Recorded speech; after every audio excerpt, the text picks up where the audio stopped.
സാക്ഷാൽ John T ജോൺസിനൊപ്പം പന്ത് തട്ടിയതിന്റെ ആവേശത്തിലാണ് ആർത്തുങ്കലിലെ ഒരു പറ്റം യുവാക്കൾ ടെലിവിഷനിൽ മാത്രം കണ്ടിരുന്ന ഇതിഹാസത്തിനൊപ്പം ക്രിക്കറ്റ് കളിക്കാൻ കഴിഞ്ഞതോടെ ആർത്തുങ്കൽ ബീച്ച് ഗ്രൗണ്ട് ഇപ്പോൾ വൈറലാണ്.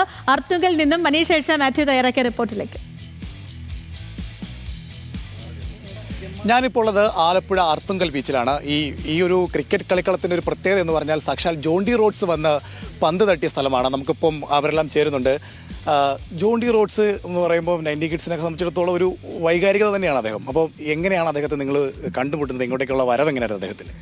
ഞങ്ങൾ രാവിലെ കളിക്കുന്നതാണ്. ഒരു 6 അന്നേരത്ത് ഇവിടെ കളി തുടങ്ങും. 8 മണി വരെ 8 വരെ കളിക്കും. അപ്പോൾ ഞങ്ങളിങ്ങോട്ട് ഞാനും ശ്യാമും സുധീഷും ഞങ്ങൾ 3 പേരും കൂടെ വരികയാണ് കളിക്കാൻ വേണ്ടി വരും. ഞാൻ ബൈക്കിലാണ്, ഒരു സൈക്കിളാണ്. ഞാൻ വരാൻ നേരത്ത് നമ്മുടെ ഇവിടുത്തെ റിസോർട്ടിൻ്റെ വാതിക്കെ ഇവന്മാർ ഒരു ഫോറിനേഴ്സായിട്ട് നിൽക്കുന്നു. അപ്പോൾ എന്നെ കണ്ട് എന്നെ ഒരു കൈ കാണിച്ച് നിർത്താമെന്ന് പറഞ്ഞു. നിർത്തി ഞാൻ നോക്കുമ്പോൾ ഫോറിനേഴ്സ് നമ്മുടെ ജോൺ ടി റോഡ്സ്. ഇതിഹാസത്തെ കണ്ടപ്പോൾ തന്നെ നമുക്ക് ഭയങ്കര അത്ഭുതമായിപ്പോയി. പുള്ളി നമ്മളെന്നും ശ്രദ്ധിച്ചില്ല. എൻ്റെ ഫ്രണ്ട് ഇരിക്കുന്ന ബാറ്റ് എടുത്തേച്ചും പുള്ളി ഇങ്ങനെ നോക്കി. പുള്ളി ഇങ്ങനത്തെ സ്കൂപ്പ് ചെയ്ത് വരെ കളിച്ചിട്ടില്ലെന്ന് പറഞ്ഞു. പുള്ളി ഇങ്ങനെ നോക്കിയിട്ട് പറഞ്ഞ് എവിടെ കളിക്കണമെന്ന് ചോദിച്ചു. അപ്പോൾ ഞാൻ SCC ആർത്തുങ്കലാണ്, ബീച്ച് ഗ്രൗണ്ടാണ്. പുള്ളി പറഞ്ഞു ഞാൻ 1 മണിക്കൂർ ഫ്രീ ആണ്, എന്നെയും കൂടെ കളിപ്പിക്കുമെന്ന് ചോദിച്ചു. അതുകൂടെ കേട്ടപ്പോൾ നമ്മുടെ അടുത്ത് കളിപ്പിക്കുക ഒരു ലെജൻഡ് നമ്മുടെ റിക്വസ്റ്റ് ചെയ്തതാണ്. അപ്പോൾ നമ്മളത് കേട്ടപ്പോൾ തന്നെ നമ്മൾ പറഞ്ഞാൽ എളുപ്പം സുധീഷും ശ്യാമും കൂടെ പുള്ളീനെ സൈക്കിളാണ് വന്നത് കേട്ടോ. സൈക്കിൾ വഴി കൊണ്ടുവന്ന് ഇവിടെ വന്നവർ നമ്മുടെ ക്ലബ്ബംഗങ്ങളാരും അറിഞ്ഞിട്ടില്ല. ഇവിടെ വന്നപ്പോഴാണ് ക്ലബ്ബംഗങ്ങൾ തന്നെ എല്ലാവരും ഈ പറഞ്ഞ 30 ടീം 90 കിഡ്സ് പുള്ളീനെ കണ്ടുടനെ ഞെട്ടി. പിന്നെ നടന്ന ചരിത്രം എല്ലാവരും കണ്ടതല്ല, നമുക്കൊന്നും പറയാനില്ല. പുള്ളി നമ്മളോട് ക്രിക്കറ്റ് കളിച്ച നല്ലപോലെ പുള്ളി ഇപ്പോഴും ബാറ്റിങ്ങിനൊന്നും ഒരു മാറ്റവും ഇല്ല, നല്ല അതുപോലെ തന്നെ കളിക്കുന്നുണ്ട്, നല്ല കണക്ഷനാണ്. ഒന്നും പിന്നെ വേറെ നമുക്കൊന്നും പറയാനില്ല. നമുക്ക് ആ ഒരു എക്സൈറ്റ്മെൻറ്റ് ഇപ്പോഴും മാറിയിട്ടില്ല. പുള്ളി പറഞ്ഞത് അടുത്ത പ്രാവശ്യം വരാൻ നേരത്ത് ഒരു ദിവസം ഫുള്ള് നമ്മുടെ SCC ഗ്രൗണ്ടിൽ കളിക്കുമെന്നാണ് പറഞ്ഞത്. ഇതുവരെ TV-യിൽ മാത്രം കണ്ടിട്ടുള്ള ഒരു താരം പെട്ടെന്ന് നമുക്കിവിടെ കളിക്കാൻ വരുന്നത് കണ്ടപ്പോൾ എന്ത് തോന്നി?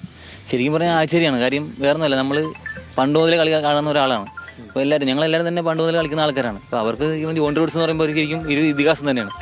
ക്രിക്കറ്റിൽ പിന്നെ ഫീൽഡർ എന്ന നിലയിൽ പുള്ളിക്കാരൻ മാത്രമേ ഒരു ഇതിഹാസമുള്ളൂ.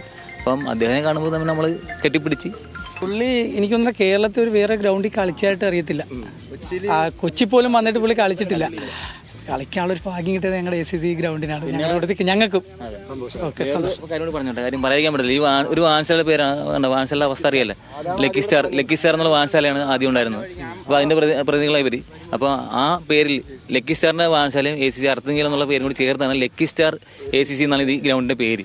ശരിക്കും ലക്കി സ്റ്റാർ ആയത് ഇന്നലെയായിരുന്നു. അപ്പോൾ അതായത് ലക്കി സ്റ്റാറിൻ്റെ അംഗങ്ങൾ ഇപ്പോൾ ശരിക്കും ലക്കി ആയത് ഇന്നലെയാണെന്നാണ് അവർ പറയുന്നത്. എന്തായാലും അടുത്ത തവണ ജോൺ ടി റോഡ്സ് എത്തുമ്പോൾ തീർച്ചയായും വിക്കറ്റ് വീഴ്ത്തുമെന്നും ആർത്തുങ്കൽ എന്ന് പറയുന്നു. അതായത് ആർത്തുങ്കൽ ബീച്ചിൽ നിന്നും ദീപകിനൊപ്പം മനീഷ് മാത്യു, ന്യൂസ് മലയാളം.